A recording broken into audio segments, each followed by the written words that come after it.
श्रीराम नर्मदे हर. मी श्रीपाद पद्माकर वाचकट्टातर्फे सादर करत आहे श्री गोंदवलेकर महाराज प्रवचन यांचं वाचन आपल्यासाठी. श्रीराम. 21 जून. भाव असल्याशिवाय परमार्थ होत नाही. प्रपंचात जसा पैसा लागतो त्याप्रमाणे परमार्थात भाव लागतो. प्रपंचात पैशाशिवाय चालूच शकत नाही. परमार्थही भाव असल्याशिवाय होत नाही. जसा तुमचा भाव असेल त्याप्रमाणे तुम्हाला देवाची प्राप्ती होईल. प्रल्हादाला खांबातही देवाची प्राप्ती झाली तर नामदेवाने दगडाच्या मूर्तीलाही देऊ घातले. तुम्हा सर्वांना गोपीची गोष्ट माहीत असेलच. त्या गोपीला श्रीकृष्णाला जेवण घालायचे होते पण तिचा नवरा तिला जाऊ देईना.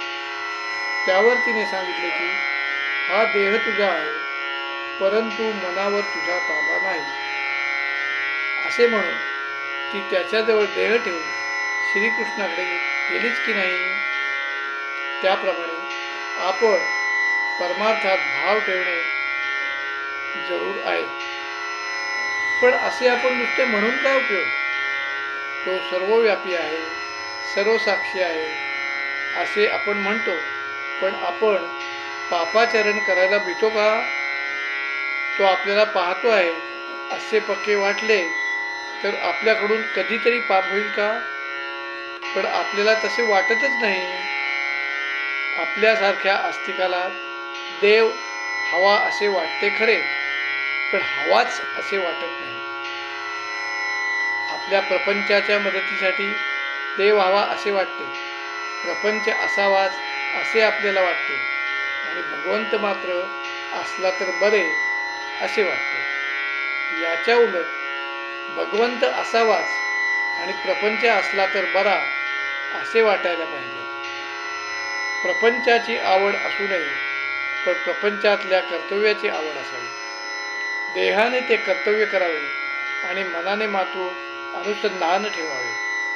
ज्या गोष्टी आपल्या मनाला खातात त्या न केल्या की आपल्या विकारावर ताबा येईल.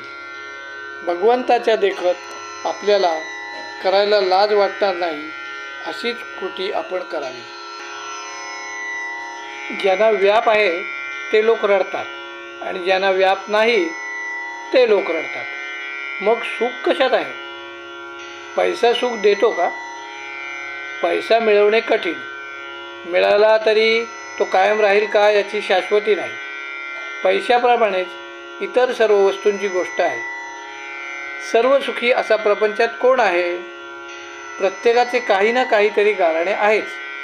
प्रत्येकाला आशा वाटते की मी उद्या आजच्यापेक्षा सुखी होईल. तो कधी पूर्ण सुखी होत नाही. त्याचे गाऱ्हाणे कधी संपत नाही.